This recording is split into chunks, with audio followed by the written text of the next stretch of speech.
ಮಲ್ಕೊಳ್ಳಲ್ವ ಇವತ್ತು? ಹಾಂ, ಟೈಮ್ ಎಷ್ಟು ನೋಡಿಲಿ, ಇಲ್ಲಿ ನೋಡು ಟೈಮ್ ಎಷ್ಟು, 11:20. ಹಾಂ, ಮಲ್ಕೋತೀಯ ಮಲ್ಕೊಳ್ಳೋದ ಇವತ್ತು? ಯಾಕೆ ಇವತ್ತು ಇನ್ನೂ ಮಲಗಿಲ್ಲ ನೀನು? ಹಾಂ, ನೀನು ಮಲಗಿಲ್ಲ ಇನ್ನ? ಟೈಮ್ ಎಷ್ಟಾಯ್ತು ನೋಡ್ರಿ ಇಬ್ರು? ಸರಿ, ಟೈಮ್ ಎಷ್ಟು ನೋಡು. 11:15 ಆಯ್ತಾ? ಅದೇ ಯಾಕೆ ಇನ್ನೂ ಮಲಗಿಲ್ಲ ನೀನು? ನೀನು ಯಾಕೆ ಮಲಗಿಲ್ಲ ಹೇಳು, ಬೇಗ ಹೇಳು, ಯಾಕೆ ಮಲಗಿಲ್ಲ ಇನ್ನ ಇವತ್ತು? ಮಲಗಿಲ್ಲ ಹೇಳು. ನಾಳೆ ಊರಿಗೆ ಹೋಯ್ತಾ ಇದೆಯಾ? ನಾಳೆ ಊರಿಗೆ ಹೋಯ್ತಾ ಇದೆಯಾ? ಯಾವ ಊರಿಗೆ ಹೇಳು. ಯಾವ ಊರು? ನಿಮ್ಮ ಸಿದ್ದನಹಳ್ಳಿಗೆ ಹೋಯ್ತೀಯಾ? ಯಾರ್ಯಾರು ಹೋಯ್ತಾ ಇದ್ದೀರಾ ಸಿದ್ದನಹಳ್ಳಿಗೆ? ಯಾರ್ಯಾರು ಹೋಯ್ತಾ ಇದ್ದೀರಾ? ಹಾಂ, ಹೌದು, ನಾವು ಯುಗಾದಿ ಹಬ್ಬಕ್ಕೆ ಅಂತ ಹೇಳಿ ಊರಿಗೆ ಹೊರಟಿದ್ದೀವಿ. ಸುಮಾರು 4 ತಿಂಗಳು ಮೇಲೆ ಆಯಿತು. ನಾವು ಲಾಸ್ಟ್ ಟೈಮ್ ನವೆಂಬರ್ ತಿಂಗಳಲ್ಲಿ ಊರಿಗೆ ಹೋಗಿ ಬಂದಿದ್ದು. ಅದಾದಮೇಲೆ ಈಗ 4 ತಿಂಗಳು ಮೇಲೆ ಆಗಿದೆ. ಈಗ ಹಬ್ಬಕ್ಕೆ ಅಂತ ಹೇಳಿ ಊರಿಗೆ ಹೊರಟಿದ್ದೀವಿ. ಈ ಥರ ವರ್ಷಕ್ಕೊಂದ್ಸರಿ ಬರೋ ಹಬ್ಬಗಳನ್ನೆಲ್ಲ, ಅದರಲ್ಲೂ ಈ ಯುಗಾದಿ ಹಬ್ಬ ನಮಗೆ ತುಂಬಾ ಸ್ಪೆಷಲ್ಲು. ಇಲ್ಲೇ ಇದು ನಾವೇ ಹಬ್ಬ ಮಾಡೋದಕ್ಕಿಂತ ಊರಿಗೆ ಹೋಗಿ ಎಲ್ಲರ ಜೊತೆ, ಮನೆಯವರೆಲ್ಲರ ಜೊತೆ ಸೇರಿ ಹಬ್ಬ ಮಾಡೋದ್ರಲ್ಲಿ ತುಂಬಾ ಖುಷಿ ಇರುತ್ತೆ. ಇನ್ನು ಮಕ್ಕಳನ್ನ ನೋಡಿದ್ರಲ್ಲ, 11:15 ಆದರೂ ಮಲಗಿರಲಿಲ್ಲ. ಎಷ್ಟೊತ್ತಿಗೆ ಊರಿಗೆ ಹೋಗ್ತೀವೋ ಅಂತ ಕಾಯ್ತಾ ಇದ್ರು. ಹಾಗೆ ಈ ವಿಡಿಯೋ ಮೂಲಕ ನಮ್ಮ ಜೊತೆ ನಿಮ್ಮನ್ನು ಕೂಡ ನಮ್ಮೂರಿಗೆ ಕರ್ಕೊಂಡು ಹೋಗ್ತಾ ಇದ್ದೀನಿ. ನಮ್ಮೂರು ಯಾವುದು ಅಂತ ತಿಳ್ಕೊಳ್ಳೋ ಕುತೂಹಲ ನಿಮಗಿದ್ರೆ ಈ ವಿಡಿಯೋನ ಪೂರ್ತಿಯಾಗಿ ನೋಡಿ. ಹಾಗೆ ಈ ವಿಡಿಯೋ ನಿಮಗೆ ಇಷ್ಟ ಆದರೆ ಪ್ಲೀಸ್ ಒಂದು ಲೈಕ್ ಮಾಡಿ, ಹಾಗೆ ಶೇರ್ ಮಾಡಿ. ಮತ್ತು ಇನ್ನು ಯಾರೆಲ್ಲ ನನ್ನ ವಿಡಿಯೋನ ಸಬ್ಸ್ಕ್ರೈಬ್ ಮಾಡ್ಕೊಳ್ದೆ ನೋಡ್ತಿದ್ರೆ ಪ್ಲೀಸ್ ಹೋಗಿ ಸಬ್ಸ್ಕ್ರೈಬ್ ಮಾಡಿಕೊಂಡು ಪಕ್ಕದಲ್ಲಿರೋ ಬೆಲ್ ಐಕನ್ ಮೇಲೆ ಕ್ಲಿಕ್ ಮಾಡಿ. ಆಗ ನಾನು ಹಾಕೋ ಎಲ್ಲ ವಿಡಿಯೋದು ನೋಟಿಫಿಕೇಶನ್ ನಿಮಗೆ ಬರುತ್ತೆ. ಹಾಗಾದರೆ ಬನ್ನಿ ಈಗ ವಿಡಿಯೋ ಶುರು ಮಾಡೋಣ. ನಾವು ಇಲ್ಲಿಂದ ಟ್ರೈನಲ್ಲಿ ಹೊರಟಿರೋದ್ರಿಂದ ಊರಿಗೆ, ನಮ್ಮ ಟ್ರೈನ್ ಬಂದು ಬೆಳಗಿನ ಜಾವ 4:15 ಇನ್ನು ಹಿಂದಿನ ದಿನ ರಾತ್ರಿ ಬಟ್ಟೆ ಎಲ್ಲ ಪ್ಯಾಕ್ ಮಾಡಿ ಮಲಗೋದು ಕೂಡ ಲೇಟ್ ಆಯಿತು. ಬರೀ 2 ಅವರ್ ಅಷ್ಟೇ ನಿದ್ದೆ ಮಾಡೋಕ್ಕಾಗಿದ್ದು. ಇನ್ನು 2 ಗಂಟೆಗೆ ಅಲಾರಾಮ್ ಇಟ್ಕೊಂಡು ನಾನು ನನ್ನ ಹಸ್ಬೆಂಡ್ ಎದ್ವಿ. ಮಕ್ಕಳು ಹಾಗೆ ಮಲಗಿದ್ರು. ಹೋಗುವಾಗ ಎಬ್ಸಿದ್ರೆ ಆಗುತ್ತೆ ಅಂತ ಹೇಳಿ ಅವ್ರನ್ನೇನು ಎಬ್ಸೋಕ್ಕೆ ಹೋಗಿಲ್ಲ. ಎದ್ದು ದೇವ್ರ ಫೋಟೋ ನೋಡಿ ಫ್ರೆಶ್ ಅಪ್ ಆಗಿ ಬೇಗ ಅಡುಗೆ ಕೆಲಸ ಎಲ್ಲ ಮುಗಿಸ್ಕೊಬಿಡೋಣ ಅಂತ ಹೇಳಿ ಅಡುಗೆ ಮನೆಗೆ ಹೊರಟೆ. ಇನ್ನು ನೈಟೇ ತೊಳೆದಿಟ್ಟಿರೋಂಥ ಪಾತ್ರೆಗಳನ್ನೆಲ್ಲ ಜೋಡಿಸ್ಕೊಂಡು ಮೊದಲು ನನ್ನ ಹಸ್ಬೆಂಡ್ಗೆ ಸ್ನಾನಕ್ಕೆ ಬಿಸಿನೀರು ಕಾಯೋದಕ್ಕೆ ಇಟ್ಕೊಂಡೆ. ನಮ್ಮ ಮನೆಯಲ್ಲಿ ಗೀಜರ್ ಇದೆ, ಆದರೆ ನೀರು ಬರ್ತಾ ಇರಲಿಲ್ಲ. ಬೆಳಿಗ್ಗೆ 7 ಗಂಟೆಗೆ ನೀರು ಬರ್ತವೆ. ಈಗ ಬೇಸಿಗೆ ಆಗಿರೋದ್ರಿಂದ ಎಲ್ಲ ಕಡೆ ನೀರಿನ ಸಮಸ್ಯೆ ಇದೆ. ಇಲ್ಲೂ ಕೂಡ ಹಾಗೆ ಬೆಳಿಗ್ಗೆ ಅರ್ಧ ಗಂಟೆ, ಸಂಜೆ ಅರ್ಧ ಗಂಟೆ ಅಷ್ಟೇ ನೀರು ಬರೋದು. ನೀರು ಬರುವಾಗಷ್ಟೇ ಗೀಜರ್ ಆನ್ ಮಾಡೋಕ್ಕಾಗುತ್ತೆ. ಇಲ್ಲ ಅಂದಾಗ ಈ ಥರ ಗ್ಯಾಸಲ್ಲೇ ನೀರನ್ನ ಬಿಸಿ ಮಾಡ್ಕೋಬೇಕಾಗುತ್ತೆ. ನಾನು ಮತ್ತು ಮಕ್ಕಳು ನೈಟಲ್ಲೇ ಸ್ನಾನ ಮಾಡಿ ಮಲಗಿದ್ವಿ. ಯಾಕೆ ಅಂತಂದರೆ ಮಧ್ಯರಾತ್ರಿಲಿ ಎದ್ದು ಯಾರು ಸ್ನಾನ ಮಾಡ್ತಾರೆ ಅಲ್ವಾ? ಅದು ಅಲ್ಲದೆ ಮಕ್ಕಳನ್ನೆಲ್ಲ ಮಧ್ಯರಾತ್ರಿಲಿ ಎಬ್ಬಿಸಿ ಸ್ನಾನ ಎಲ್ಲ ಮಾಡಿಸಿ ರೆಡಿ ಮಾಡೋದಕ್ಕೂ ಕೂಡ ತುಂಬಾ ಟೈಮ್ ಹಿಡಿಯುತ್ತೆ ಅಂತ ಹೇಳಿ ಆಲ್ಮೋಸ್ಟ್ ಎಲ್ಲ ಕೆಲಸನೂ ನೈಟಲ್ಲೇ ಮುಗಿಸ್ಕೊಂಡಿದ್ದೆ. ಮತ್ತು ಇವತ್ತು ಬೆಳಗಿನ ಜಾವ ಮನೆಯಿಂದ ಹೊರಟ್ರೆ ನಾಳೆ ಬೆಳಿಗ್ಗೆ ರೀಚ್ ಆಗ್ತೀವಿ ಊರಿಗೆ. ಟ್ರೈನಲ್ಲೇ ಒಂದು ದಿನ ಪೂರ್ತಿಯಾಗಿ ಕಳೆಯೋದ್ರಿಂದ ನಮಗೆ 3 ಟೈಮ್ದು ಊಟ ಬೇಕಾಗುತ್ತೆ. ಊಟ ತಿಂಡಿ ಎಲ್ಲನೂ ಕೂಡ ನಾವು ಮನೇಲೇ ಪ್ರಿಪೇರ್ ಮಾಡಿ ತೊಗೊಂಡು ಹೋಗ್ತೀವಿ. ಯಾಕಂತ ಹೇಳಿದರೆ ನಮ್ಮ ಮನೇಲಿ ಚಿಕ್ಕ ಮಕ್ಕಳಿರೋ ಕಾರಣ ಟ್ರೈನಲ್ಲಿ ಸಿಗೋಂಥ ಊಟ ತೊಗೊಂಡು ತಿಂದರೆ ಆರೋಗ್ಯಕ್ಕೂ ಕೂಡ ಅಷ್ಟು ಒಳ್ಳೆಯದಲ್ಲ. ಅದು ಅಲ್ಲದೆ ಮಕ್ಕಳಿಗೆ ಆ ಊಟ ಕೂಡ ಅಷ್ಟು ಇಷ್ಟ ಆಗೋದಿಲ್ಲ, ತಿನ್ನೋದಕ್ಕೆ ಅಷ್ಟು ರುಚಿಯಾಗಿ ಇರೋದಿಲ್ಲ. ಹಾಗಾಗಿ ಎಲ್ಲಿ ಖಾಲಿ ಹೊಟ್ಟೆಲಿ ಇರ್ತಾರೋ ಅಂತ ಹೇಳಿ ಮನೆಯಿಂದನೇ ಪ್ರಿಪೇರ್ ಮಾಡಿ ತೊಗೊಂಡು ಹೋಗ್ತೀವಿ. ನಾವು ಹೇಗೋ ಅಡ್ಜಸ್ಟ್ ಮಾಡ್ಕೊಂಡು ತಿನ್ಕೊಬಿಡ್ಬೋದು. ಮಕ್ಕಳು ಆರೋಗ್ಯ ದೃಷ್ಟಿಯಿಂದಾಗಿ ಪ್ರತಿ ಸರಿನೂ ಕೂಡ ಊಟ ತಿಂಡಿ ಎಲ್ಲನೂ ಕೂಡ ಮನೆಯಿಂದನೇ ತೊಗೊಂಡು ಹೋಗ್ತೀವಿ. ನಾನು ಹಿಂದಿನ ದಿನಾನೇ ಸ್ವಲ್ಪ ಚಪಾತಿಗಳನ್ನ ಮಾಡಿಟ್ಕೊಂಡಿದ್ದೆ. 3 ಟೈಮು ಕೂಡ ಚಪಾತಿ ಯಾರು ತಿಂತಾರೆ ಅಂತ ಹೇಳಿ ತಿಂಡಿಗೆ ಅನ್ನಕ್ಕೆ ಇಟ್ಕೊಂಡಿದ್ದೀನಿ. ತಿಂಡಿಗೆ ಅನ್ನ ತಿನ್ಕೊಂಡ್ರೆ ಇನ್ನೆರಡು ಟೈಮು ಚಪಾತಿ ಹೇಗೋ ತಿನ್ಕೋಬೋದು ಅಂತ ಹೇಳಿ ಒಂದು ಸೈಡಲ್ಲಿ ಅನ್ನ ಮಾಡಿಕೊಂಡು ಒಂದು ಸೈಡಲ್ಲಿ ಟೊಮೊಟೊ ಗೊಜ್ಜನ್ನು ಕೂಡ ರೆಡಿ ಮಾಡ್ಕೊತಾ ಇದ್ದೀನಿ. ಹಾಗೆ ಇದ್ರ ಜೊತೆಗೆ ಚಟ್ನಿ ಪುಡಿ ಕೂಡ ಮುಂಚೆನೇ ರೆಡಿ ಮಾಡಿ ಇಟ್ಕೊಂಡಿದ್ದೆ. ಹಾಗೆ ಜೊತೆಲೆ ಹಾಲನ್ನು ಕೂಡ ಬಿಸಿ ಮಾಡ್ಕೊಬಿಡೋಣ ಅಂತ ಹೇಳಿ ಹಾಲನ್ನ ಕಾಯೋಕೆ ಇಟ್ಕೊತಾ ಇದ್ದೀನಿ. ಮಕ್ಕಳನ್ನು ಕೂಡ ಬೇಗ ಎಬ್ಸೋದ್ರಿಂದ ಅವ್ರಿಗೂ ಕೂಡ ಹೊಟ್ಟೆ ತುಂಬ ಹಸಿವಾಗ್ತಾ ಇರುತ್ತೆ. ಇನ್ನು ನಾವು ಟ್ರೈನೆಲ್ಲ ಹತ್ತಿ ತಿಂಡಿ ತಿನ್ನೋದಕ್ಕೆ ಎಷ್ಟೊತ್ತಾಗುತ್ತೋ ಅಂತ ಹೇಳಿ ಮಕ್ಕಳು ಅಲ್ಲಿವರೆಗೂ ಹೊಟ್ಟೆ ಹಚ್ಕೊಂಡಿರ್ತಾರೆ ಅಂತೇಳಿ ಮನೆಯಲ್ಲೇ ಹೋಗೋಕ್ಕೂ ಮುಂಚೆ ಹಾಲನ್ನ ಕುಡಿಸ್ಬಿಟ್ಟು ಕರ್ಕೊಂಡು ಹೋಗೋಣ ಅಂತೇಳಿ ಹಾಲನ್ನ ಕಾಯಕ್ಕೆ ಇಟ್ಕೊತಾ ಇದ್ದೀನಿ. ಅಡುಗೆ ಮಾಡ್ತಾ ಜೊತೆಯಲ್ಲೇ ಬೇರೆ ಕೆಲಸಗಳನ್ನು ಕೂಡ ಮುಗಿಸ್ಕೊತಾ ಇದೆ. ನೈಟ್ ಮಲ್ಗೋಕ್ಕೂ ಮುಂಚೆ ಮನೆಯೆಲ್ಲ ಒರೆಸಿ ಮಲಗಿದ್ರಿಂದ ಹಾಗೆ ಒಂದ್ಸರಿ ಲೈಟಾಗಿ ಕಸ ಎಲ್ಲ ಗುಡಿಸ್ಕೊಂಡು ಹೊರಗಡೆ ಒಣಗಕ್ಕೆ ಹಾಕಿದ ಬಟ್ಟೆಗಳನ್ನೆಲ್ಲ ತೊಗೊಂಡು ಹಾಗೆ ಒಂದ್ಸರಿ ಗಿಡಗಳಿಗೆಲ್ಲ ನೀರು ಹಾಕೊಂಡ್ಬಿಡೋಣ ಅಂತ ಹೇಳಿ ನೀರು ಕೂಡ ಹಾಕೊತಾ ಇದ್ದೀನಿ. ಇನ್ನು ನಾವು ಊರಿಗೆ ಹೋಗಿ ವಾಪಸ್ ಬರೋದ್ರೊಳಗಡೆ ಕಡಿಮೆ ಅಂದರೂ ಒಂದು 15 ದಿನ ಆದರೂ ಹಾಗೆ ಆಗುತ್ತೆ. 15 ದಿನದವರೆಗೂ ಗಿಡಗಳಿಗೆ ನೀರು ಹಾಕಿಲ್ಲ ಅಂದರೆ ಅವು ಒಣಗೋಗೋ ಚಾನ್ಸಸ್ ಇರುತ್ತೆ. ಅದರಿಂದ ಇಲ್ಲೇ ನಮ್ಮನೆ ಪಕ್ಕದ ಮನೆಯವ್ರಿಗೆ ಕೀನ ಕೊಟ್ಟು ಹೋಗಿರ್ತೀವಿ ಗಿಡಗಳಿಗೆ ನೀರು ಹಾಕೋದಕ್ಕೆ ಅಂತ ಹೇಳಿ. ಅವರು ಕೂಡ ಒಂದಿನ ಬಿಟ್ಟು ಒಂದಿನ ಬಂದು ಗಿಡಗಳಿಗೆಲ್ಲ ನೀರು ಹಾಕಿ ಹೋಗ್ತಾರೆ. ನಾವು ಪ್ರತಿ ಸರಿ ಊರಿಗೆ ಬಂದಾಗಲೂ ಕೂಡ ಇದೇ ರೀತಿಯಾಗಿ ಕೀನ ಬೇರೆಯವ್ರ ಕೈ ಕೊಟ್ಟು ಬಂದಿರ್ತೀವಿ ಗಿಡಗಳಿಗೆ ನೀರು ಹಾಕೋದಕ್ಕೆ ಅಂತ ಹೇಳಿ. ನಾನು ಈ ಕೆಲಸಗಳನ್ನೆಲ್ಲ ಮುಗಿಸೋದ್ರೊಳಗಡೆ ನನ್ನ ಹಸ್ಬೆಂಡು ಕೂಡ ಫ್ರೆಶ್ ಅಪ್ ಆಗಿ ಬಂದು ದೇವರಿಗೆ ದೀಪ ಕೂಡ ಹಚ್ಚಿ ಮಕ್ಕಳನ್ನೆಲ್ಲ ಎಬ್ಸಿ ಅವ್ರಿಗೂ ಕೂಡ ಬಟ್ಟೆಗಳನ್ನೆಲ್ಲ ಹಾಕಿ ಕೂಡ ರೆಡಿ ಮಾಡಿದ್ರು. ಟೈಮ್ ನೋಡ್ತಾ ಇರ್ಬೋದು 3 ಗಂಟೆಗೆ ಇನ್ನೂ 10 ನಿಮಿಷ ಇದೆ. ಅಷ್ಟರೊಳಗಡೆ ನಾನು ಕೂಡ ಫ್ರೆಶ್ ಅಪ್ ಆಗಿ ರೆಡಿಯಾಗಿ ಬಂದು ಮಾಡಿರೋಂಥ ಅಡುಗೆನೆಲ್ಲ ತಣ್ಣಗಾಗಕ್ಕಿಟ್ಟು ಪಾತ್ರೆನೆಲ್ಲ ತೊಳ್ಕೊಬಿಡೋಣ ಅಂತ ಹೇಳಿ ತೊಳ್ಕೊತಿದ್ದೆ. ಪಾತ್ರೆಗಳನ್ನೆಲ್ಲ ತೊಳೆದೆ ಹಾಗೆ ಬಿಟ್ಟು ಹೋದರೆ ನಾವು ಊರಿಗೆ ಹೋಗಿ ವಾಪಸ್ ಬರೋವರೆಗೂ ಹಾಗೆ ಇರುತ್ತೆ, ಅದು ಅಷ್ಟು ಚೆನ್ನಾಗಿರಲ್ಲ ಅಂತ ಹೇಳಿ ಎಲ್ಲ ಪಾತ್ರೆಗಳನ್ನ ತೊಳೆದು ನೀಟಾಗಿ ಜೋಡಿಸಿ ಎತ್ತಿಟ್ಕೊಂಡೆ. ಈಗಿಲ್ಲಿ ನೋಡ್ತಾ ಇರ್ಬೋದು ಊಟ ಎಲ್ಲ ಸ್ವಲ್ಪ ತಣ್ಣಗಾದ್ಮೇಲೆ ಎಲ್ಲ ಜೋಡಿಸಿ ಪ್ಯಾಕ್ ಮಾಡಿ ಬ್ಯಾಗಲ್ಲಿ ಇಟ್ಕೊಬಿಡೋಣ ಅಂತ ಹೇಳಿ ಇಟ್ಕೊತಾ ಇದ್ದೀನಿ. ನಾನಿಲ್ಲಿ 3 ಟೈಮ್ ಊಟಕ್ಕೆ ಚಪಾತಿ, ರೈಸು, ಟೊಮೆಟೊ ಗೊಜ್ಜು, ಚಟ್ನಿ ಪುಡಿ ಹಾಗೆ ಒಂದು ಪಾಕೆಟ್ ಮೊಸರು ಕೂಡ ತೊಗೊಂಡಿದ್ದೀನಿ. ಹಾಗೆ ಊಟ ಮಾಡೋದಕ್ಕೆ ಅಂತೇಳಿ ಯೂಸ್ ಆ್ಯಂಡ್ ಥ್ರೋ ಪ್ಲೇಟ್ಗಳನ್ನ ಕೂಡ ತೊಗೊಂಡು ಬಂದಿದ್ವಿ. ಅದನ್ನು ಕೂಡ ಹಾಕ್ಕೊಂಡು ನೀಟಾಗಿ ಒಂದ್ಸರಿ ಎಲ್ಲ ಪ್ಯಾಕ್ ಮಾಡಿ ಬ್ಯಾಗಲ್ಲಿ ಎತ್ತಿಟ್ಕೊಂಡೆ. ಎಲ್ಲ ಪ್ಯಾಕ್ ಮಾಡಿದಾದ್ಮೇಲೆ ಕಿಚನ್ ಕೂಡ ಸ್ವಲ್ಪ ಕ್ಲೀನ್ ಮಾಡ್ಕೊಬಿಡೋಣ ಅಂತ ಹೇಳಿ ಗ್ಯಾಸ್ನೆಲ್ಲ ಒರೆಸ್ಕೊತಾ ಇದ್ದೀನಿ. ಒಂದು ವೇಳೆ ಕ್ಲೀನ್ ಮಾಡದೆ ಎಲ್ಲ ಹಾಗೆ ಬಿಟ್ಟು ಹೋದರೆ ಅಡುಗೆ ಮಾಡಿರೋ ಗಲೀಜೆಲ್ಲ ಹಾಗೆ ಇರುತ್ತೆ. ಅದ್ರ ಮೇಲೆ ಅದನ್ನು ಹಾಗೆ ಬಿಟ್ಟು ಹೋದರೆ ಒಂದು ವೇಳೆ ಗಲೀಜನ್ನೆಲ್ಲ ಕ್ಲೀನ್ ಮಾಡದೆ ಹಾಗೆ ಬಿಟ್ಟು ಹೋದರೆ ನಾವು ಹೋಗಿ ವಾಪಸ್ ಬರೋದ್ರೊಳಗಡೆ ಜಿರಳೆಗಳ ಕಾಟ ತುಂಬ ಜಾಸ್ತಿ ಆಗಿಬಿಡುತ್ತೆ ಅಂತ ಹೇಳಿ ಕಿಚನ್ನೆಲ್ಲ ಒಂದ್ಸಲ ನೀಟಾಗಿ ಕ್ಲೀನ್ ಮಾಡಿಕೊಂಡು ಉಳಿದಿರೋಂಥ ಪಾತ್ರೆಗಳನ್ನ ಕೂಡ ತೊಳೆದು ನೀಟಾಗಿ ಎಲ್ಲ ಎತ್ತಿಟ್ಕೊಂಡೆ. ನಾವು ಪ್ರತಿ ಸರಿ ಊರಿಗೆ ಹೋಗೋಗ್ಲೂ ಕೂಡ ಎಲ್ಲ ಕೆಲಸಗಳು ಕೂಡ ಇದೇ ರೀತಿಯಾಗಿ ಇರುತ್ತೆ. ಲೇಟ್ ಆದರೆ ಟ್ರೈನು ಎಲ್ಲಿ ಮಿಸ್ ಆಗ್ಬಿಡುತ್ತೋ ಅನ್ನೋ ಗಡಿಬಿಡಿಯಲ್ಲೇ ಇಬ್ರು ಕೂಡ ಒಂದೊಂದು ಕೆಲಸಗಳನ್ನ ಮಾಡ್ಕೊಂಡ್ವಿ ಬೇಗ. ನಾವು ಯಾವಾಗಲೂ ಟ್ರೈನ್ ಬರುವಂತಹ ಕರೆಕ್ಟ್ ಟೈಮ್ಗಿಂತ ಅರ್ಧ ಗಂಟೆ ಮುಂಚೆನೇ ಹೋದರೆ ತುಂಬಾ ಒಳ್ಳೆಯದು. ಬೇಗನೆ ಹೋಗಬೇಕು ಅಂತ ಹೇಳಿ ಮನೆ ಕೆಲಸ ಎಲ್ಲನೂ ಹಾಗೆ ಬಿಟ್ಟು ಹೋದರೆ ಅಷ್ಟು ಚೆನ್ನಾಗಿರಲ್ಲ ಅಲ್ವಾ. ಅದಕ್ಕೋಸ್ಕರನೇ ಸ್ವಲ್ಪ ಬೇಗನೆ ಎದ್ದು ಎಲ್ಲ ಕೆಲಸಗಳನ್ನ ಆಲ್ಮೋಸ್ಟ್ ಮುಗಿಸಿ ನೀಟಾಗೆ ಎಲ್ಲ ಜೋಡಿಸಿ ಎತ್ತಿಟ್ಟು ಹೊರಡ್ತೀವಿ. ಫೈನಲಿ ಎಲ್ಲ ಕೆಲಸಗಳನ್ನ ಮುಗಿಸಿ ನಾನು ಕೂಡ ಒಂದು ಲೋಟ ಬಿಸಿ ಟೀ ಕುಡಿಯೋಣ ಅಂತ ಹೇಳಿ ಆರಾಮಾಗಿ ಕೂತ್ಕೊಂಡು ಒಂದು ಲೋಟ ಟೀನ ಕುಡಿತಾ ಇದ್ದೀನಿ. ಅಷ್ಟರಲ್ಲಾಗಲೇ ಟೈಮ್ ಬಂದು 3:30 ಆಗಿತ್ತು.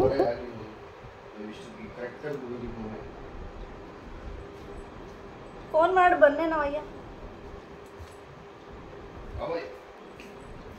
ಬರೋ ಇಲ್ಲಿ ಚರಿ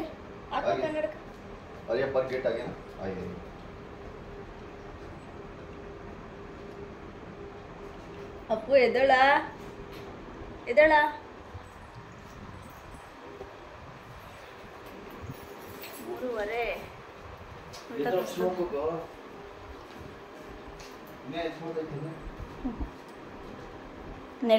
ಹೊರಡೋಕ್ಕೂ ಮುಂಚೆ ಕಸನೂ ಕೂಡ ಹೊರಗಡೆ ಇಟ್ಬಿಡೋಣ ಅಂತ ಹೇಳಿ ಇಡ್ತಾ ಇದ್ದೀನಿ. ಆಮೇಲೆ ಬಂದು ಬೆಳಿಗ್ಗೆ ಬಂದು ತೊಗೊಂಡು ಹೋಗ್ತಾರೆ. ಫೈನಲಿ ನಾವು ಊರಿಗೆ ಹೊರಡ್ತಿದ್ದೀವಿ. ನೋಡ್ತಾ ಇರ್ಬೋದು ನಮಗಿಂತ ಜಾಸ್ತಿ ಮಕ್ಳುಗಳಿಗೆ ತುಂಬ ಎಕ್ಸೈಟ್ಮೆಂಟ್ ಇದೆ. ಪದೇ ಕೇಳ್ತಾನೆ ಇದ್ರು ಇನ್ನೂ ಎಷ್ಟೊತ್ತು ಹೋಗೋದು, ಊರಿಗೆ ಯಾವಾಗ ಹೋಗೋದು ಅಂತ ಹೇಳಿ. ಕೊನೆಯದಾಗಿ ಒಂದ್ಸಲಿ ಕ್ರಾಸ್ ಚೆಕ್ ಮಾಡಿ ಅಂತಂದರೆ ನಲ್ಲಿಗಳೆಲ್ಲ ಆಫ್ ಆಗಿದೆಯಾ, ಗ್ಯಾಸ್ ಆಫ್ ಆಗಿದೆಯಾ, ಕಿಟಕಿಗಳನ್ನೆಲ್ಲ ಕ್ಲೋಸ್ ಮಾಡಿದ್ದೀವ ಅಂತ ಎಲ್ಲ ಒಂದ್ಸರಿ ಚೆಕ್ ಮಾಡಿ ಲೈಟ್ಗಳನ್ನೆಲ್ಲ ಆಫ್ ಮಾಡಿಕೊಂಡು ಡೋರ್ನ ಕ್ಲೋಸ್ ಮಾಡಿ ಈಗ ಹೊರಟಿದ್ದೀವಿ. ನಾವು ಲಗೇಜ್ಗಳನ್ನೆಲ್ಲ ಏನು ಜಾಸ್ತಿ ತೊಗೊಂಡು ಹೋಗೋದಿಲ್ಲ. ಮಕ್ಕಳನ್ನ ಕರ್ಕೊಂಡು ಲಗೇಜ್ನೆಲ್ಲ ತೊಗೊಂಡು ಹೋಗೋದಕ್ಕೆ ತುಂಬ ರಿಸ್ಕ್ ಆಗುತ್ತೆ ಅಂತ ಹೇಳಿ 2 ಬ್ಯಾಗ್ ಬರೋ ಹಾಗೆ ನೋಡ್ಕೊತೀವಿ. ಒಂದು ಟ್ರಾಲಿ ಬ್ಯಾಗು, ಅದರಲ್ಲಿ ಬಟ್ಟೆಗಳನ್ನೆಲ್ಲ ಹಾಕೊಂಡು ಇಟ್ಕೊಂಡಿರ್ತೀವಿ. ಇನ್ನೊಂದು ಕಾಲೇಜ್ ಬ್ಯಾಗ್ ಥರ, ಅದರಲ್ಲಿ ಊಟ ತಿಂಡಿ ನೀರು ಏನಿರುತ್ತೋ ಎಕ್ಸ್ಟ್ರಾ ಅದನ್ನು ಹಾಕೊಂಡಿರ್ತೀವಿ ಅಷ್ಟೇ. 2 ಬ್ಯಾಗ್ನು ಕೂಡ ಹಸ್ಬೆಂಡೇ ತೊಗೊಂಡು ಹೋಗ್ತಾರೆ. ನಾನು ಬರೀ ಚೆರಿನ ಎತ್ಕೊಂಡಿರ್ತೀನಿ ಅಷ್ಟೇ. ನೋಡ್ತಾ ಇರ್ಬೋದು ಬ್ಯಾಗ್ಗಳನ್ನೆಲ್ಲ ತಗೊಂಡು ಮಕ್ಕಳನ್ನ ಕರ್ಕೊಂಡು ಕೆಳಗಡೆ ಬಂದ್ವಿ. ನನ್ನ ಹಸ್ಬೆಂಡು ಕೂಡ ಯಾರ್ದೋ ಫ್ರೆಂಡ್ದು ಆಟೋ ಇದೆ ಅಂತ ಹೇಳಿ ಅವ್ರಿಗೆ ಹೇಳಿದ್ರು. ಅವರು ಕೂಡ ಬಂದು ನಿಂತಿದ್ರು ನಮಗಿಂತ ಮುಂಚೆನೆ.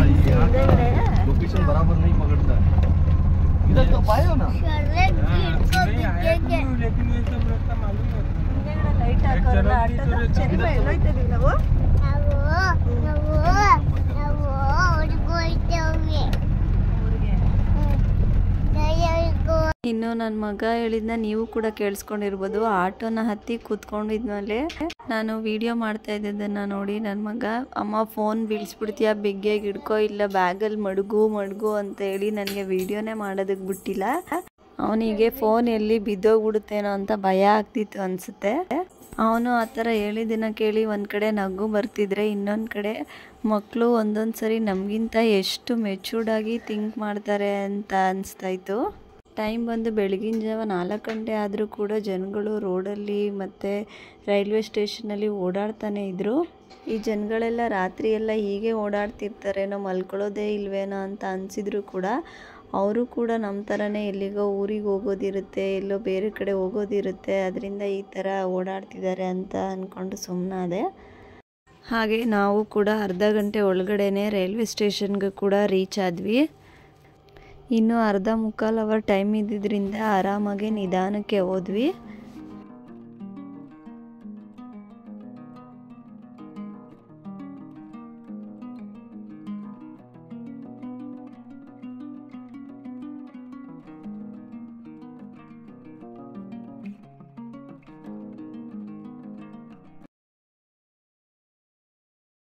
ಸರಿ ಮೈಲಿ, ಎಲ್ಲೋಯ್ತಾ ಇದೀವಿ ನಾವು? ಚೆನ್ನೈಗೆ ಹೊರ್ಗೋಯ್ತೀವಿ. ಎಲ್ಗೋಯ್ತಾ ಇದೀವಿ ಸರಿ? ನಾವು ಚೆನ್ನೈ ಹೊರ್ಗೋಗ್ತೀವಿ. ಅಪ್ಪು ಇಲ್ಲಿ ನೋಡ, ಎಲ್ಗೋಯ್ತಾ ಇದೀವಿ ಅಪ್ಪು? ನಾವು ಟ್ರೈನಲ್ಲಿ ಹೊರ್ಗೋಯ್ತಾ ಇದ್ದೀವಿ. ನಾವು ಟ್ರೈನಲ್ಲಿ ಹೊರ್ಗೋಯ್ತೀವಿ.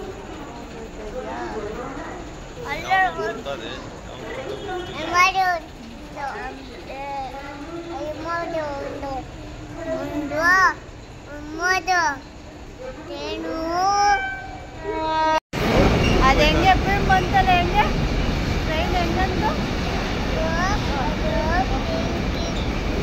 ಹೆಂಗಂತ